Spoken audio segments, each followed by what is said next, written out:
So I was about to come on here and be like, well, other than Sunday, everything has seemed to have gone wrong this week. But the joy of vlogging, I went back and watched the footage and totally forgot that I bonked on Sunday. Just me with my hand up my butt. Fully down. Yeah. Whatever, you know. This is the coldest it's been out here. Oh my god. My watch saying it's 60 in the water. It's cold. It was so incredibly windy and wavy on the lake this Sunday. We were fighting for our lives out on that lake. So most of us turned in after the first buoy, but 3 of us went out to a second buoy and then came back in. So that trio probably got about 700 to 800 meters of swimming. God, is the GPS inconsistent out there. But that is the longest open water swim I've done so far and probably some of the worst water. So we're gonna take that as a win. But then we got on the bike. DC is making us custom gels and they've been great.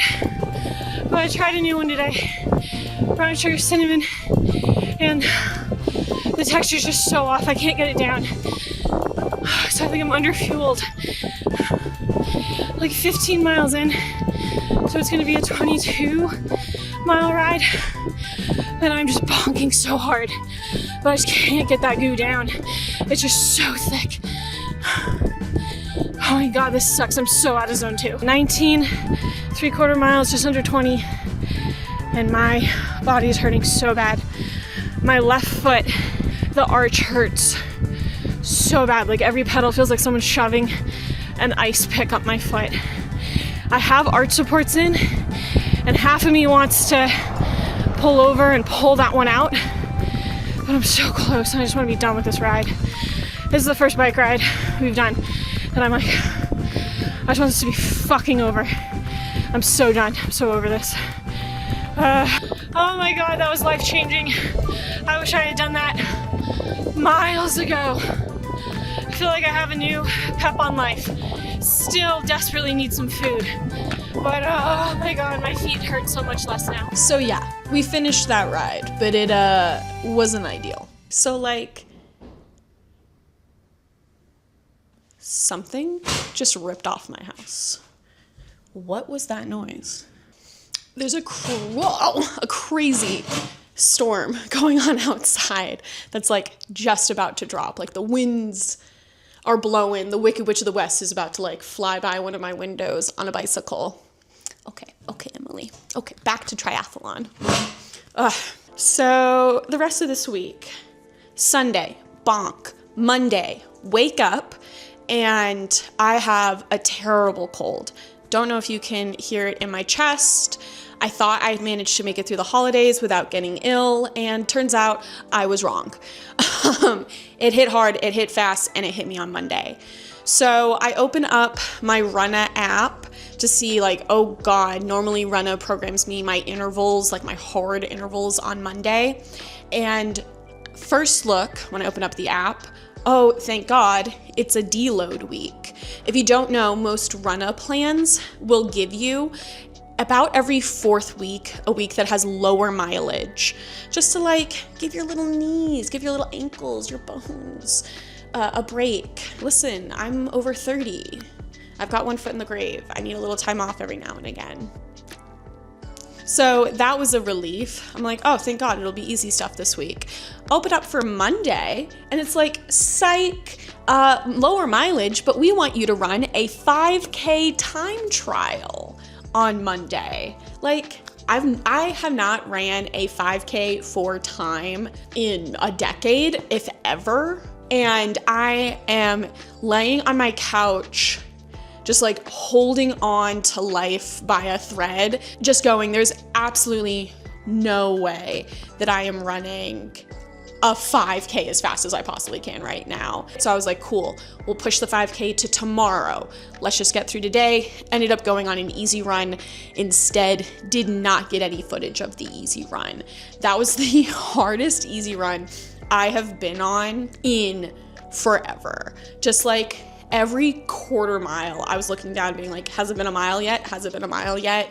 I felt like I was drowning the whole time. I like couldn't breathe, could not get in a groove. 0 out of 10. And then Monday was also the scene of a crime. The main victim being my calf, my left calf. Those of you who've watched from the very first video will know of my friend Kira. She's wonderful, she's amazing, she's a PT. I scheduled an appointment with Kira weeks ago to just tighten some things up. I had a few niggles here and there that I'd been managing, but I just wanted to figure out and nip in the bud before I started adding in like a ton of running volume. I'd also been struggling for about a year and a half on and off with some knee pain in my left knee. So after a little evaluation, we figured out that we don't know which came first, the chicken or the egg, but my left leg is considerably more deconditioned than my right leg. So I think probably what happened is I had a little bit of an imbalance, and that's what started causing the knee pain. But then because I had knee pain, I continued to, without realizing it, offload more and more onto my right leg when I'm squatting, when I'm running. But it does mean over, the year and a half of that, Lefty's a little sad. She's lagging behind. And so we're trying to get Lefty to catch up to righty. And so Kira gave me a ton of exercises to help condition Lefty, try to figure out the knee pain, and condition up these calves. My calves are literally my Achilles heel. When I start running, the very first thing that gives out are the calves. And so, girl, I'm doing calf raises like it is my new job. Bored, calf raises. Watching a movie, calf raises. On the phone, calf raises. And it turns out that maybe too much of a good thing is too much of a good thing. And Monday I was doing my calf raises, and then some more calf raises, and then did some more calf raises. And then that night I got woken up twice in the middle of the night thinking I had been shot in the leg. Anyone who has been woken up in the middle of the night to a calf cramp knows exactly the feeling I'm talking about. It's so freaky, especially the first time it happens. And then all the rest of Tuesday, I could barely walk. Like, my calf was so tight, so angry. So I woke up Tuesday and was like, well, I'm definitely not running a 5K for time today. Bumped that to Wednesday. Instead, on Tuesday, I did some bike intervals. Barely have any B-roll of that as well. I went into them thinking, 20 seconds on, 40 seconds off. Deload week, am I right? And by the end, I thought I was gonna vomit. I think part of that was still the cold. Yeah, I had intended to try to run like a mile or two after those intervals to get in like a little baby brick session, and got off that bike and was like, if I run right now, I will vomit in this Globo gym. So brought my happy ass to the car, and that was my Tuesday. Wednesday, I wake up and I'm like, cool, we're finally gonna do that 5K time trial, except go to stand up and my calf is still effed up to high heaven. It's better than it was Tuesday, but definitely still not something I want to run a 5K on. Get around to the afternoon. I just do some half-assed zone 2 on the Concept 2 bike. Has anyone else biked on the Concept 2? Anyone else out there? I feel like I just cannot get to the same watts on that bike than I can on my TT bike, or like any other bike, for instance. Is this like a known thing that the Concept 2's wattage is different than other bikes? Can someone let me know? So that was really disheartening, and about 30 minutes in, I was like, I'm not feeling this either. Get me off of this thing. My butt hurts. My leg hurts. I'm sad. But then my CrossFit class for the day rolls around. I'm looking at the programming for the workout, and I'm like, I literally cannot do 2 of these 3 movements. I should not be doing box jumps on this calf right now. I had done a bunch of hamstring work the day before, and I just was not feeling doing some deadlifts. I really felt like I was on that edge of like, if I do more deadlifts right now, I'm gonna F up my hamstrings. But maybe at the very least, I'll do some push-ups. But let me get through this strength first. Like the strength portion was what I was really excited about. It's supposed to be 2 push press, 2 push jerk, 1 split jerk, basically a whole bunch of the barbell going from shoulder to overhead in different ways. And I love anything shoulder to overhead. It's a big strength of mine and something I'm trying so hard not to lose while doing all of this triathlon training. Like, I still want to keep the guns. A part of me kind of wants to like be coming out of T1 and like pulling off my wetsuit and have a girl be like, oh no, she's fit, just like by looking at my guns. It's so dumb and no one will actually care, but it brings me a little bit of joy, you know? So I'm doing my little shoulder to overhead stuff, la-di-da-di-da, not a care in the world, living my best life. And then just randomly on one, I go from shoulder to overhead and I just feel something start to pinch sort of around my scapula. Not enough to be like super worrisome. I finished out the set, but sort of as I was going through the 5 reps, I can feel it doing this more with each rep. And I was like, not a good sign. Rack the bar, go try to just do, you know, you start being like, okay, what's my range of motion? What pinches, what gives? And just like, it all pinches, it all gives. I stop doing the shoulder to overhead and I try to go do some mobility work. And that seems to be like pissing it off more. And am I getting frustrated? I just want to be able to work out. That's all this girl wants to do. I just want to work out. And DC and I had planned to go swimming after CrossFit, and I really didn't want to jeopardize that. So I completely skipped the CrossFit WOD and just try to do some rest. I drink a bunch of water. I try to stay calm, and it does manage to like calm my back down enough that I can at least do this motion. And I was like, cool, if I can do this, then I can at least do some chill swimming. And thank God that ended up being the case. We went to the gym that has a pool and got in, I think I got like 1,000 meters of swimming in. I'm literally like not at a point that I'm doing drills or like any set prescribed workout. I'm just like getting in the water and moving and like trying to be comfortable and just like seeing how far we can get. Same Kira, same wonderful good friend PT Kira went swimming the same day, and it was her first workout working towards this half Ironman. She goes out for her first session training at all, decides to go swimming. She does the math wrong, accidentally swims the entire half Ironman distance, like swims the full 1.9. You're shitting me, right? You're kidding me. That is insane.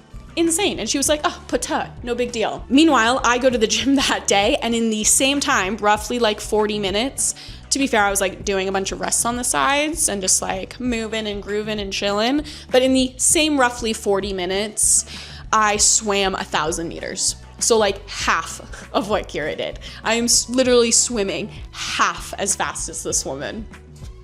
She's a fish. She's a fish. We love her. Maybe I'll be like a whale. She can be a fish. She can be like a little minnow, a shark. Yeah, no, she's not a minnow. She's a shark. She's like a shark. And I'll just be like a slow meandering whale behind her. Like that's gonna be the vibe. But a whale can still swim, okay? But a whale's just doing it on their own time, okay? Maybe I'll try to like breach like halfway through this one. I'm losing my mind. But at the very least, my back and shoulder didn't feel any worse through the swim. And in fact, getting out of the pool, I was like, oh, maybe it's just like some calm, gentle, just movement helped work its way out. No, it did not. By the time I got home, my back was like, hurt, and I was struggling to get in and out of bed. Drank more water, tried to rest it. I was like, I'm gonna wake up in the morning and it's gonna be fine. Woke up this morning and like, this is what I had to do to get out of bed. Tomorrow is gonna be great. And I swear, I am not a negative Nancy. Literally every time something has gone wrong this week, I've tried to be like, water off a duck's back, Emily. we are a second half team. We're going to turn this week around. We're not having a bad week. We're not having a bad day. We're just having a bad hour. Let's just, get through this hour and the next one's going to be great. You're the Patriots, Emily. You're the Patriots at the Super Bowl in 2017. Like, we're going to win this week in overtime. It's going to be great. And then another thing comes to try to just like pull my legs out from underneath me. It's honestly, it's funny at this point. It's funny. We're going to get through this week together, guys.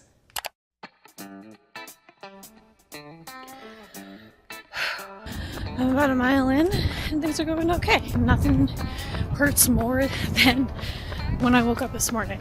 So I'm going to take that as a win. I'm currently listening to 2 different audiobooks. There's just something to listening to like a battle scene in a fantasy book when your heart rate is already up a little bit from running. Oh my god, I had one where I was listening to them run into battle as I was running. Oh, hard to beat, man, hard to beat. I'm currently listening to The Bitter Crown, which is the second book in this so far criminally underrated series.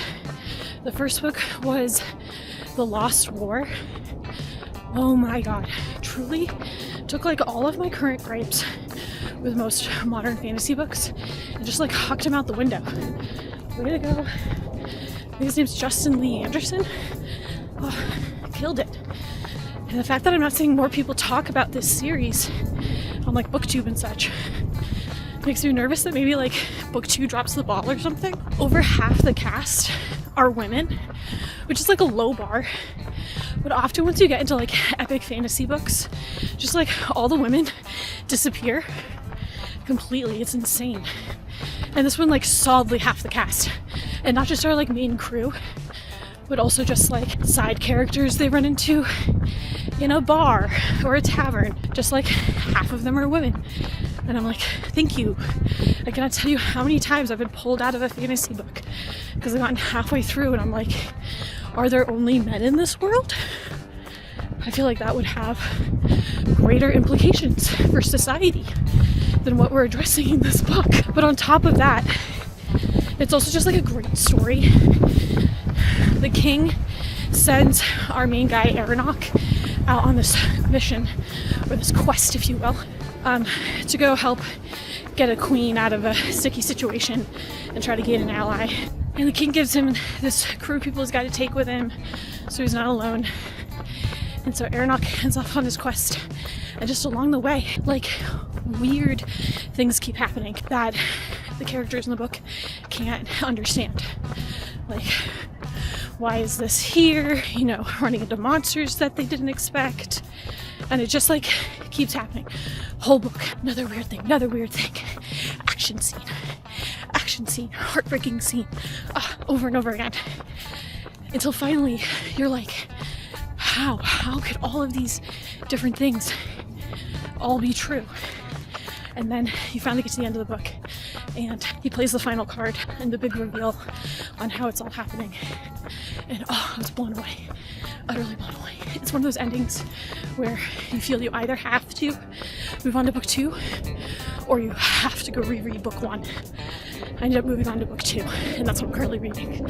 And still a banger. Did I mention the audiobook is narrated by the author himself? You like never see that. And he's Scottish, so he's got a great accent. And every time I dive into the audiobook, it just like, boom, I'm immediately back in the story just because of the guy's accent. Oh, so good. The other book I'm currently working my way through is Atmosphere by Taylor Jenkins Reid. She's written another fantastic book that I loved, The 7 Husbands of Evelyn Hugo. And if you watch the TV show Daisy Jones and the Sixth, was based on a book that she wrote. She tends to do just like beautiful character studies, and this one is about lesbian astronauts at NASA in the 80s. And people were like, the ending is heart-wrenching and will make you cry. And I'm like, the ending? I'm only a quarter way through and I'm holding back tears on this run. So far, would recommend. God, I was just about to pick up the camera to be like, Oh, I'm almost done with this run. I'm so proud that I almost finished this whole gel. I know it still looks full, but it starts out like super packed and now it's almost flat. Almost finished this whole gel on this run and got all of those carbs in. And then, whoop, Mother Nature called. I'm like less than a mile from the end of this run and had to make a pit stop. So this is so stupid, but I have less than a half mile to go in this run and I was just getting really cold, and there's this freaking woman who spends a lot of time on my street walking her dog, and she has not trained the dog at all. She's had the dog for years, has never trained it, so it just tries to like jump and bark at you whenever you go by, especially if you're running past them, and I'm over it. So this is so dumb, but I am currently inside my house just running circles around my dining room table, just trying to get this last half mile in. This is so dumb. Am I gaining fitness from this? I don't know, but we're gonna check off that OCD part of my brain that wants to finish what I start. That was one of the dumbest things I've ever done, but I'm warmer now and we're done. And we successfully did a workout where I didn't get injured / something didn't go wrong. Hey! So class, what did we learn this week? Lesson number 1, if you were trying out a new gel, bring a backup gel. Wild. Lesson number 2, respect the deload. Follow the plan. If the plan says take this week chill, take the damn week chill, Emily. And along a similar vein, like if your PT gives you a prescribed number of reps, that's probably a fine number of reps to do. Like maybe don't do triple what they wrote. Surprise, she has a degree. She knew what she was talking about. I wasn't even like trying to outsmart her. I was trying to like do extra credit. I was trying to be an A+ student. And you know what A+ student is? Doing what's written on the damn paper. You don't need to do anything else. Okay, Emily? Stop injuring yourself being stupid. That's this week's lesson. Hopefully next week's lesson is like, here's how to run an 8:30 mile and not, here's how to not be dumb. Ah!